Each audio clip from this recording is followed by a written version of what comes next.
ಇನ್ಸ್ಟಾಗ್ರಾಮ್ನ chat ಬಗ್ಗೆ ರೇಣುಕಾಸ್ವಾಮಿಗೆ ನಟ ಪ್ರೇಮ್ ನೆನಪಿರಲಿ. ಅವರು ಪ್ರತಿಕ್ರಿಯೆ ಕೊಟ್ಟು ರೇಣುಕಾಸ್ವಾಮಿ ಮಾಡಿದ ಮೆಸೇಜು ಸರಿ ಇದೆಯಾ ಅಂತ ಪ್ರಶ್ನಿಸಿದ್ದಾರೆ. ಸರ್, ಖಂಡಿತವಾಗ್ಲೂ ಅವ್ರ ಕುಟುಂಬದ ಬಗ್ಗೆ ನಮಗೂ ಒಂದು ಏನಿದೆ, ಒಂದು ಸಂತಾಪ ಇದೆ. ನಿಜಕ್ಕೂ ಒಂದು ತುಂಬ ಅವ್ರ ವೈಫ್ನೆಲ್ಲ ನೋಡಿದಾಗ ತುಂಬ ಅಯ್ಯೋ ಅನಿಸುತ್ತೆ. ಅದ್ರ ಬಗ್ಗೆ ಯಾವುದೇ ರೀತಿ ಎರಡನೇ ಮಾತಿಲ್ಲ ಸರ್. ಅವ್ರಿಗೂ ಒಳ್ಳೇದಾಗಲಿ ಅಂತ. ಬಟ್ ಅವ್ರು ಮಾಡಿರೋದು ಒಳ್ಳೆ ಕೆಲಸ ಅಲ್ವಲ್ಲ ಸರ್. ಸರಿ ಇದೆ ಅಂತ ಹೇಳಿದವನು ಯಾರು? ಏನು ಹೇಳಕ್ಕೂ ಒಂದಿದೆ ಬಾಯಿ ಇದೆ ಅಂತ ಏನು ಬೇಕಾದೇನು ಬೇಡದ. ನಂಬರ್ 2, ನಾನು ಆ ನಟರಿಗೆ ಇದನ್ನು ಹೇಳಲೇಬೇಕು. ಹೇಳ್ರಪ್ಪ. ಬಿಕಾಸ್ ಅವ್ರ ಪ್ರಕರಣದಿಂದ ಬೇಗ ಆಚೆ ಬರಲಿ ಬೇಗ ಅಂತ ನೀವು ಬಯಸೋದು ಬೇರೆ, ಬಟ್ ಕಾನೂನು ಪ್ರಕ್ರಿಯೆ ನಡಿಬೇಕಾದ ಬೇರೆ. ಎರಡು ಬೇರೆ ಬೇರೆ. ಓದದ್ ಕಲರಿ ಅನ್ಎಜುಕೇಟೆಡ್ ಬಾಡೈತವ. ಯಾವುದೋ ಸೋಷಿಯಲ್ ಮೀಡಿಯಾನವ್ರು ಯಾರೋ ನನಗೆ ಅದನ್ನು ಹೇಳಿದ್ರು. ನಿಮ್ಮ ಮನೆಯಲ್ಲಿ ಯಾರಿಗಾರು ಆಗಿದ್ರು ಸುಮ್ಮನೆ ಇರ್ತಿದ್ರಾ ಅಂತ. ಯಾರು ಸುಮ್ಮನೆ ಇರ್ತಿದ್ದಾರೆ ಅಂತ ಹೇಳಿರೋದು ಯಾರು?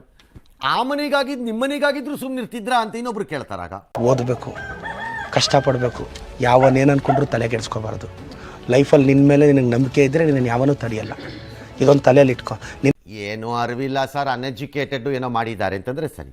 ಸಮಾಜದಲ್ಲಿ ಘನತೆ, ಗೌರವ, ಅಂತಸ್ತು, ಐಶ್ವರ್ಯ, ಸಂಪತ್ತು, ಅವರನ್ನು ಪ್ರೀತಿಸುವ ನೂರಾರು ಸಾವಿರಾರು ಜನ, ಅವರನ್ನೇ ನಂಬಿರುವ ಒಂದಿಷ್ಟು ವ್ಯವಹಾರಗಳು, ಇವೆಲ್ಲ ಇದ್ದಾಗ, ಕಾನೂನಿನ ಬಗ್ಗೆ ಅರಿವಿದ್ದಾಗ ಮತ್ತು ಇಂತಹ ಪ್ರಕರಣಗಳು ಹಿಂದೆ ನಡೆದಿದ್ದರಿಂದ ಪಾಠ ಕಲಿಯೋದಾದರೆ ಏನು ಮಾಡಬೇಕು? ಭಾಳ ಜಾಸ್ತಿ ಅಂದರೆ ಏನು, ಅಪ್ಪಿತಪ್ಪಿಯವನು ಎದುರುಗಡೆ ಸಿಕ್ಕಿದ್ರು ಒಂದು ಕೊಟ್ಬಿಟ್ಟು ಯಾವನು ನಿನ್ಗೆ ಹೇಳ್ದವನು ಅಂತ ಕೋಪದಲ್ಲಿ ಮಾಡಿದ್ದಾರೆ, ಆಮೇಲೆ ಕರ್ನಾಟಕ ಪೊಲೀಸ್ ಸ್ಟೇಷನ್ ಕೊಟ್ರೆ ಇವನನ್ನ ಅಂತ ಅಷ್ಟೇ.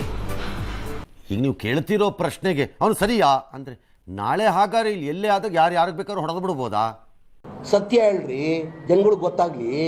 ಸತ್ಯನ ಹೇಳಿ, ಕಲೀಲಿ ಸತ್ಯ ಹೇಳಕ್ಕೆ. ನಿಮ್ಮ ವೈಯಕ್ತಿಕ ಗೆಳೆತನ ಇದ್ರೆ ವೈಯಕ್ತಿಕ ಗೆಳೆತನ ಇರಬಹುದು. Do not defend. ಈ ನೆಲದ ಕಾನೂನಿಗೆ ವಿರುದ್ಧವಾದಂತಹದ್ದನ್ನು, ಆಲೋಚನೆಗಳನ್ನು ಸ್ಪ್ರೆಡ್ಡು ಮಾಡಬೇಡಿ, ಹೇಳಬೇಡಿ. ನಿಮಗೆ ಶೋಭೆ ತರಲ್ಲ ಅದು. ಇಷ್ಟು ಹೇಳಕ್ಕೆ ಇಷ್ಟಪಡ್ತೀನಿ. ಓಕೆ ಫ್ರೆಂಡ್, ಬಾಯ್. ಇದು ಮನಸ್ಸಿಗೆ ನಾಲ್ಗೆಗೆ ಮಧ್ಯ ಇರೋ ಫಿಲ್ಟರ್ ತೆಗೆದಾಕ್ಬಿಡುತ್ತೆ, ಒಳಗಿರೋದೆಲ್ಲ ಹೊರಗೆ ಬರುತ್ತೆ. ನನ್ನ ಪ್ರಕಾರ ಇದೇ ಗಾಡ್ ದೇವ್ರೇ.